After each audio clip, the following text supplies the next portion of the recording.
Hi, you're tuning into the Aggron channel, and I'm your host, Djingis, and I'm here with my draft recap of my team, the Colorado Aggrons, for PSL Season 5. And it's been a long time since I did a draft recap on my team, and I know that I tend to drag it out a bit, so I'll try and not do it too long this time around. Hopefully I manage to do that. I hope that I can be within 30 minutes, hopefully it's on 20-25 minutes. That would be ideal. But just to summarize, in PSL Season 5 we are playing with the Generation 8 mons in a national dex setting, which means that all mons from previous generations are allowed, and we're also using the DLC moves, which means that we're using the format for Gen 8 National Dex DLC Draft. What that means is that Mega Evolutions are technically allowed, as well as C moves, but we are not allowing them. So we are not allowing Dynamax, Gigamax, Mega Evolutions, or C moves, which means that instead of having a Mega pick, we're having more tiers. So we have 6 tiers in total, and you have to pick 1 tier 1, 1 tier 2, 2 tier 3, 1 tier 4, 1 tier 5, 1 tier 6, and then 5 free agents, for a total of 12 mons on your team. And I was the 12th spot in the draft, which is the wheel pick in the Winter Conference. And I was really bummed about that, because I really wanted to be high up, because I really wanted Dracovish, and I had a sick plan in my head with Dracovish, getting Togekiss and Skarmory, having that as my defensive core. But then as I noticed that I was the 12th pick in the draft, I wanted Skarmory and Togekiss as my defensive core. But then when I saw the summer draft, I noticed that a lot of power didn't go drafted in the round 1 or even in round 2. So I decided to stop on my draft plans and just wait a bit and see what I could get. And oh my god, did I get some power, some straight up power. So in round 1, I saw everything go that I wanted, that I really wanted. And I saw Dracovish go, I saw Raikou go, Celesteela, I mean all the good mons went round 1, which isn't surprising, but then it got back to me at 12th pick, and I have a wheel pick, and I was just looking at tier 1, and there was so much power left. So much power left. I was stunned how much power it was left, really. And I just could not get my head around why these 2 mons were left on the board, and I just had to go with them. So my first pick, which is the 12th pick overall then, is actually Tapu Koko. Yes, you heard right. With the 12th pick in the draft, I managed to get Tapu Koko. Sure, Electric Surge is...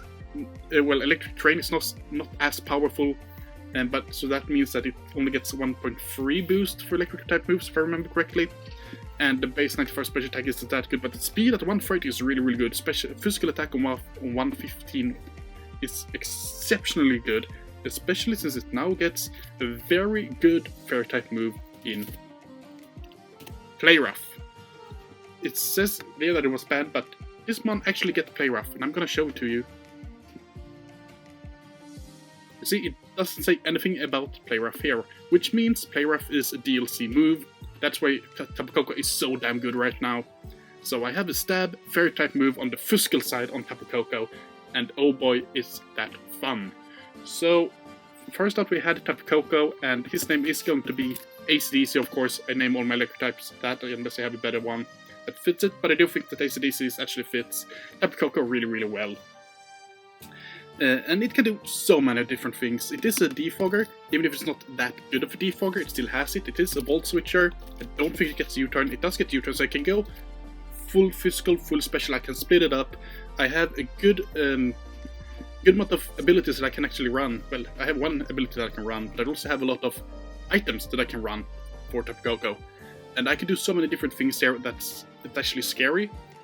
Especially since I do have a very strong physical attacking fire type move this time around, so I don't have to go especially offensive. I don't have to go with something like that. It actually has pretty decent HP and pretty decent defenses, so I can go with Assault Vest on Tapu Koko and be very good, especially defensive as well. Be pretty bulky. I do have access to Roost, so I can be a bit more of a defensive set as well, even with that. I do have Coal Mine. I have a lot of different moves that I can use, and I'm really looking forward to it. Of course, I can't use Hidden Powers, which is kinda sad, because Hidden Powers are not allowed. It's a move that is taken away. Same goes for Pursuit. I'm pretty sure it's also completely gone from Generation 8, and another couple of other moves, which is kinda sad, but at the same time it's good for me. Because that actually means that Tapu Koko and the other ones that I've drafted later is actually better off this time around. And, I mean, it's just a good all-around Pokemon to have. So yeah, Tapu Koko, AC/DC was my first pick, and then my wheel pick was... This is probably the biggest mindfuck of them all. I have no idea how Dragapult... Yes, you heard that right. I have no idea how Dragapult lasted until round 2. So my offensive core after 2 picks is Tapu Koko and Dragapult. Now, Dragapult looks a lot stat-wise like... I mean, you can see they are very, very similar. It's just a bit faster, hits a bit harder on the physical side, a bit harder on the special side, has a bit higher base HP, and it's Dragon Ghost, so it has some differences. But overall, comparing Dragapult with Tapu Koko is really good. I'm just going to look what Electric Seed actually does. Electric Seed boosts defense by single use, which could be pretty decent on this thing as well.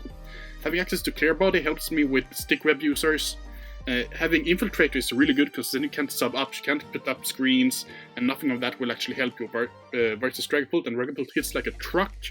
Cursed Body is really nice as well to have, and having the speed at base 142 means that AC/DC and Arch Enemy, which my name is for Dragapult, can be allowed to run physically offensive, or specially offensive, with Adamant, with Modest every single week, which is huge. I don't have to run Timid, I don't have to run Jolly, and that's really, really good.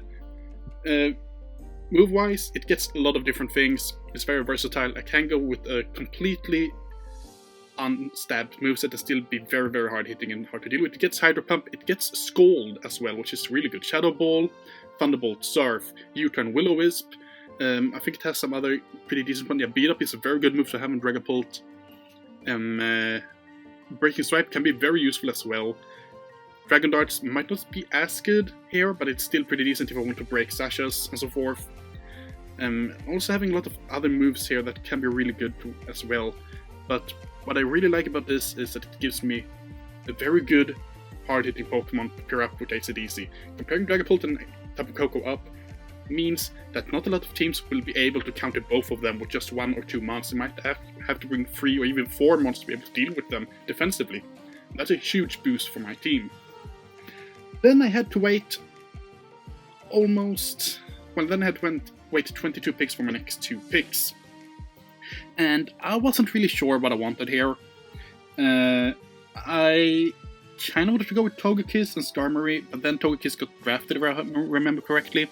And I already had a fire type in Tapu Koko, and I do set up the Electric Train, which means that flying types aren't that good on my team.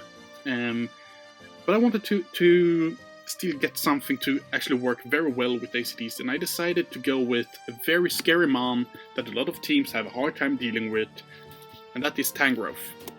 Tangrowth with Regenerator is really, really good. The stats speaks for itself, it's fantastic to have.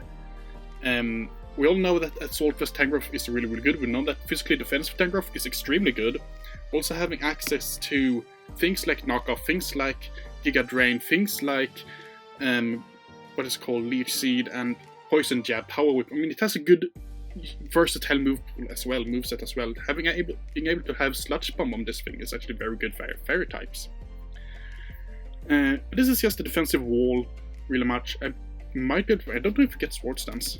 If it does get Swords Dance, I might be able to run it offensively, because I do think you get Chlorophyll, yeah, so I could do that if I wanted to counter another team. But most of the time this will be leftover Assault Vest, Regenerate Mon, that can just come in and soak up hits. And then on the wheel pick, oh yeah, I forgot about that. Tangrowth is nicknamed 9 Lashes. 9 Lashes, as well as AC/DC, Arch Enemy, are Rock and Metal Bands, of course, which all my nicknames are based on. So don't get too mad about me for that. And I do think 9 Lashes fits it pretty perfectly. But yeah, also think that this is the first time I get a decent ground move, because I can't use Hidden Power Ground. I don't think you have anything. No, you haven't. So this is actually my first ground move on the team. But I decided, okay, between Tangrowth, Archenemy, and AC/DC, what am I really weak against here? Like, I mean, I kinda EQ weak, but not at the same time. AC/DC and Archenemy doesn't really like to take physical moves. Tangrowth can take physical moves, it's not that big of a deal, but it kinda wants to be especially defensive, and I don't know what special bulk I can take.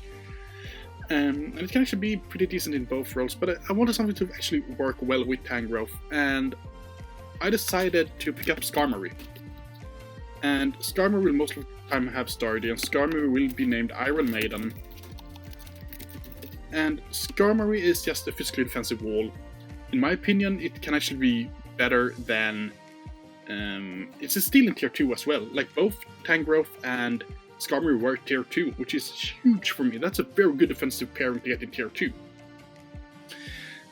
But as you can see, it's not that specially defensive. Well, like, we all know what Skarmory does. It comes in, clicks Whirlwind, Spikes, Stealth Rocks, Iron Head, maybe some Flying Move, Roost, Stealth Rocks. U-turn I don't think you get. I don't. That's about it. You can't really do too much else. Yeah, it has counter, which is decent, I guess. But yeah, it's not a lot of different things you can do with Skarmory. It has some niches, like you could go Swords Dance, you have Tailwind. Like, I do have some things to make it work outside of the normal sets, but this will most of the time, if I bring it, will be the normal Stealth Rock, Defog, Roost set, more or less. But it's a pretty fast mon as well. It's base 70, I think you're base 50, but you can be pretty fast with the Chlorophyll, so that's fine.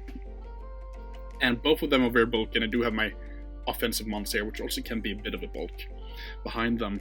But Skarmory is just a decent defensive mon to pick, and it should go before the first 3 rounds, but you have so many mons to choose from now in Generation 8.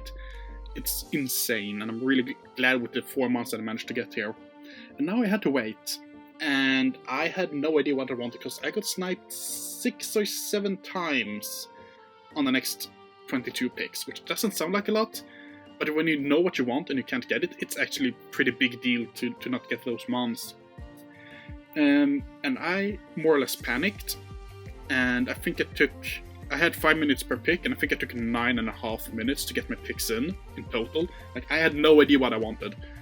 And in the end, I just said, okay, I want specially defensive mons. What is left on the board? And up come Umbreon, which I've used so many times in the past, and I love Umbreon. Nightwish. Let's see if I can spell this. Nightwish is back, and of course it will be shiny. It's a very specially defensive mon. It's a very good bulk mon overall. It has Heal Bell, Toxic, Foul Play, Wish, Protect. Like, it has the things it needs to be really, really good.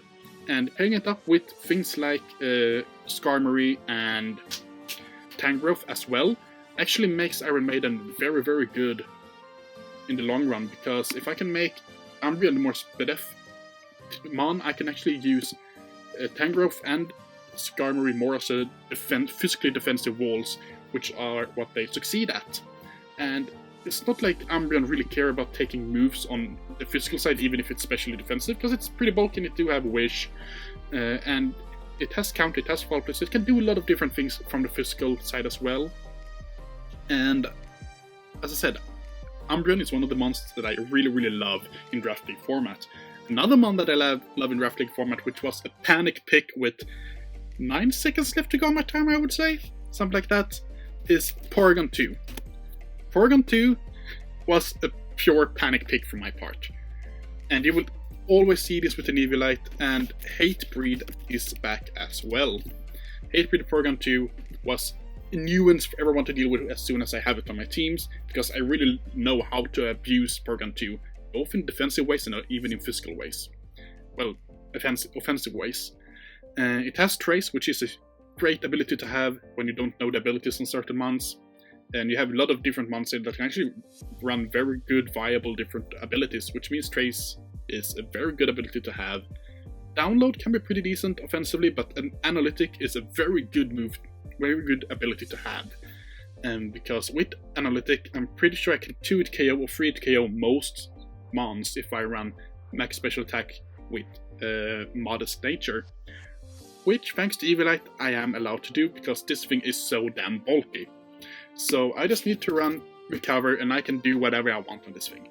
And it will be scary to deal with. I just want to, for those of you who haven't seen me use Program 2 before, I'm pretty sure that I have videos of it, well, a whole series of it, from TBL, where I managed to make Program 2 the kill leader. And I think I got 15 or 16 kills with it during the season, which was a pretty short season as well. It was really, really good. I think it had like 4 kills in one game, 5 kills in another, then it was more of a defensive ones and picked up kills every single... I mean, it did so much good for me in that league, and as I said, I know how to use it. It's a very good mon to have, and it takes like 20% from specially offensive mons. It's really, really good.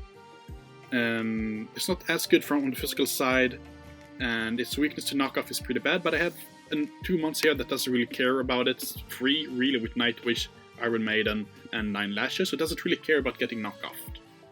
But yeah, those are my 6 first picks, and Program 2 was a panic pick. I was not very fond of it when I did it, but it actually grew on me, and I'm really glad that I did it, because it actually gives my team a lot of viability in the long run.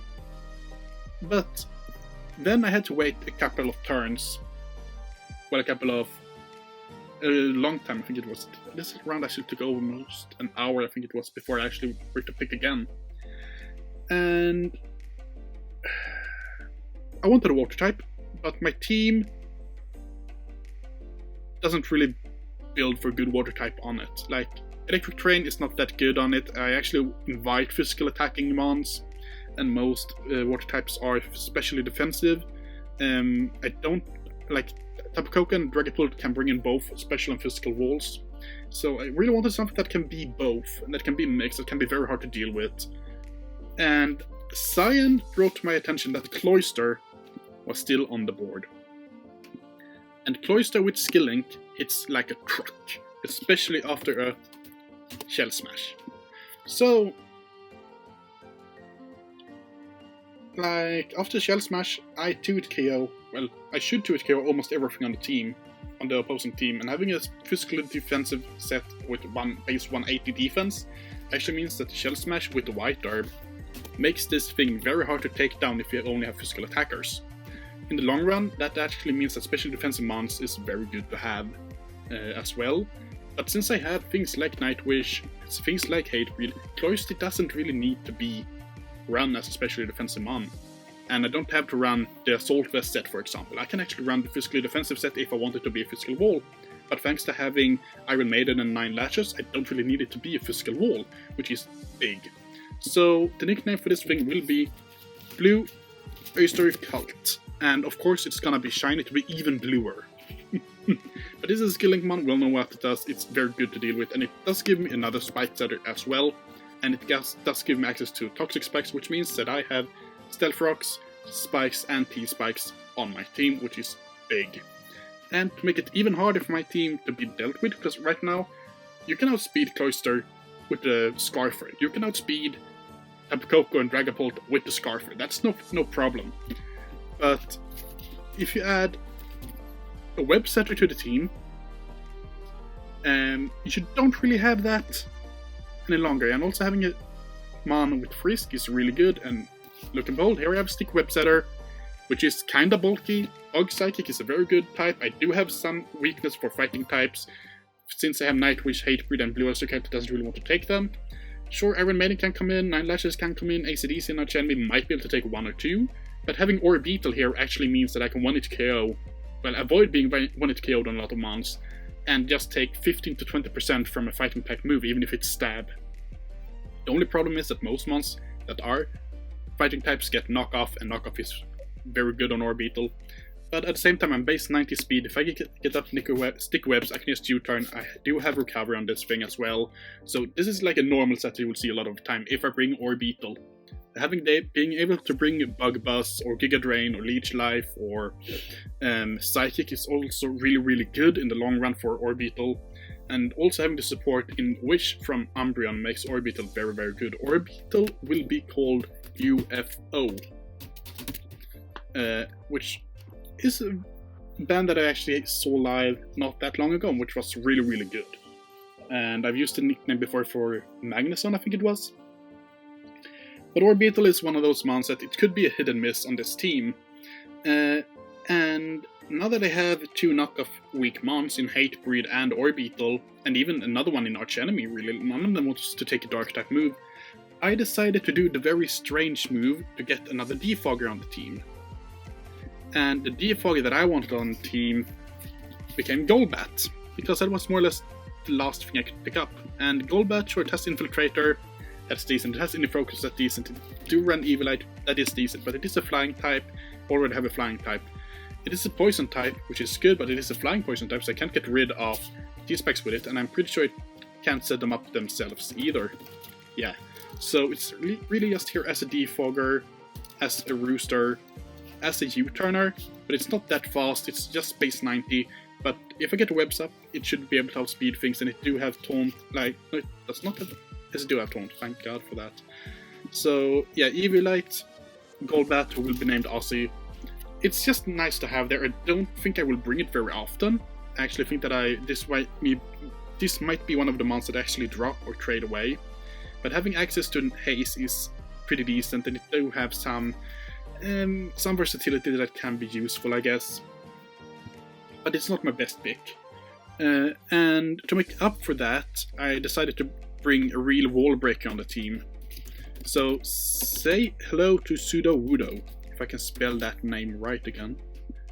And for those of you that have followed me for some time know that Sudowoodo, who always is named Sabaton, is one of the mons that I love the most, because Rockhead is so good. Choice Banded, Rockhead with Head Smash. I think there are 4 or 5 reliable switch-ins to this Sudowoodo. You can just spam Head Smash all you want. Nothing can really come in on it. Everything gets 1-hit KO'd or 2-hit KO'd, except for those 4 or 5 mons that can actually take it on. And neither of those 4 or 5 mons really wants to take a Wood Hammer. So just those 2 moves, you take up a lot of the move pools, a lot of the mons that can actually deal with it. And if you have one thing that can take care of both, it probably won't be able to take care of Choice Banded Explosion from this thing. So it hits very hard, it's a very good mon to have, and most of the time you'll just run Earthquake. Like, this is probably the most well-run Sudowoodo set, and you don't really need to explain it any longer than this. It's just a very good mon to have. It's a wall breaker, and that's really what I need to make sure that ACDC and Archenemy can actually take care of a lot of the mons that I face. Sure, Blue Oyster Cult is also a wall breaker, but Sabaton I don't really need to set up. I can just send it in versus something that is slower, or something that I outspeed after webs, which is also very good to have webs on this team for Sudowoodo. It's just a low tier steal, really. It hits like a truck, it's very good, not that versatile, but it does what it needs to do. And that's something that is very good to have on your team, even if it's very predictable, and if you think that I will bring it, you will have try and find something for it, but most of the time you won't be able to. And pairing it up with webs just makes it such a bigger threat than it needs to be. It's actually, if we run like 252 speed, it actually hits 159, which actually outspeeds every single defensive mon after webs, I'm pretty sure. And if I even go Jolly, I will outspeed even more, but I mean, yeah. It can outspeed a good amount of things on webs, and it will hit like a truck, so it's pretty good to have in that regard. For my last 2 months, I didn't really know what I wanted at all. So I wanted a spinner, but couldn't find a good one. And this one spinner I wanted, I messed up with. I couldn't get it at all because I calced the points wrong, really. So I wasn't able to get it. I really wanted Hitmontop, but I wasn't able to get it. And instead, I got talked to draft Simisear, who I've never used before in any regard. Sure, it has Gluttony, it has Blaze. I mean, yeah, I guess that's decent. It has a pretty decent move pool, it has decent special attack, and it has base 101 speed. Does it get Nasty Plot? It does get Nasty Plot, so I guess that I can set up on the special side. Does it get Sword Stance? It does not get Sword Stance, so I can set up on the special side and attack a lot of mons, I guess. Pretty good from that regard. It is a fire type with Gunk Shot, which is pretty decent to have.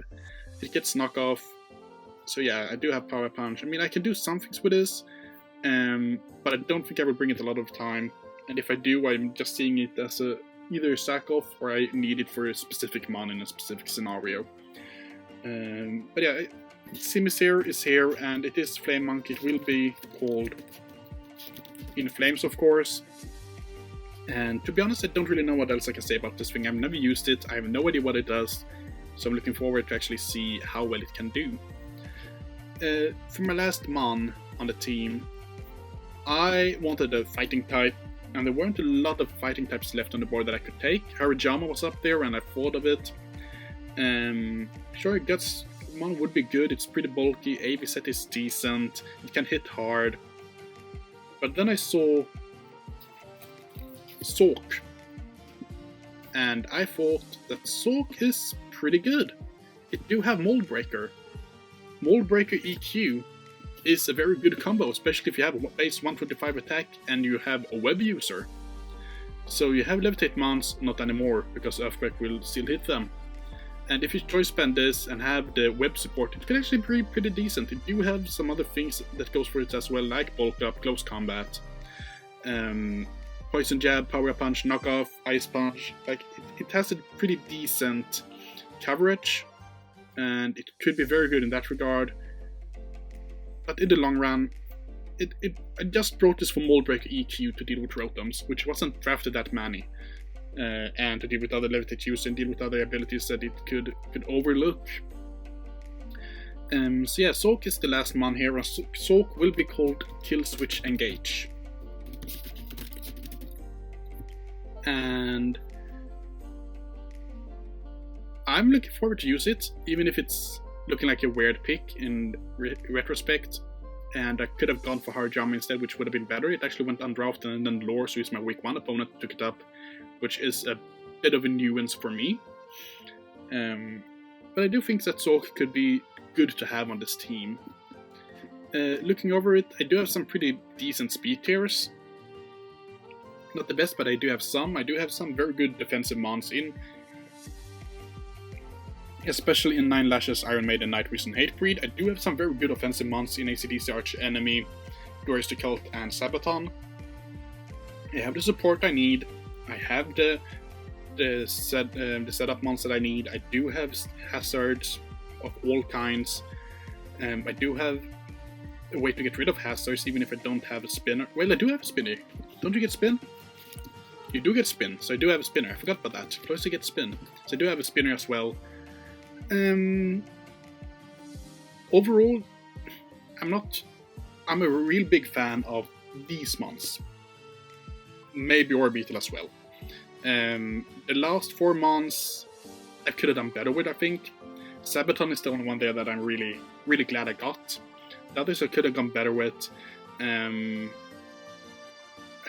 But at the same time, I think I did very well here. It was actually way harder than I thought it would be, because there was so many different mons that got drafted. That didn't go drafted in the first 2 or 3 tiers that would have been really good on this team.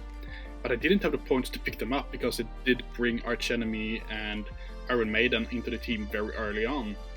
Which also meant that I had to take some lower mons in the last free agent picks. If I would predict, like, this is seen as one of the better teams in Winter Divisions. And I can understand why. I do have the very hard-hitting mons, I do have the walls, I have everything I need really to make it work. But I really only have, say, 9 or 10 mons that I can really switch it up between. And most of the time, Tapu Koko, Dragapult, Tangrowth, Skarmory, Umbreon, and P2 and Cloyster will be the ones I bring. So you have like 7, 8 mons there that you can actually be very versatile with. And then you have the rest that could be hit and miss depending on the matchups. Overall, I would give this team maybe C+, B-. It's not that good in my opinion. But I do think I can make it work, especially since I know how to use Porygon 2 and Umbreon. I do know how to use Sudowoodo. I've used Tapu Koko before, even if it was a stronger variant. It should still do decent. So I know a lot of the demands, and I know the way that the team is built. I will be able to play my bulk offensive style that I used to, and I will also be able to support the team way better than I used to, because I only have one Wisher, but I have a lot of mons with very good recovery options, which means that Wish isn't that important either, which is also really good to know. But overall, I'm pretty sure I will make playoffs, but it will be harder, closer than most people would think. If you have any questions about the team, make sure to put them in the comment section. If you want to make predictions for how you think I will fare this season, put them in the comments as well. And I don't have anything else to say. When I record this, it's about 9 hours, something like that, before I will do my week 1 match, and I will try and make it a live recording. So you will see everything live. You will have the drought, you will have the team builder live, you will have the match live, you will have everything live, if I can make it work. Which I hope I can, because that makes it so much more fun, even for me as well as you. That was a very weird sentence, which means that I should probably stop the recording here so I don't spam along. But with that, I say thank you for watching this video. I hope to see you next time, whenever next time may be for you or for me. And hopefully I can get a win week 1, which will be up as soon as I've gone through editing this. Hopefully this will be up before the week 1 match. I can't promise that, sadly. But with that, thank you for this. Thank you for watching this video, and I'm fucking up the ending as I usually do. Goodbye.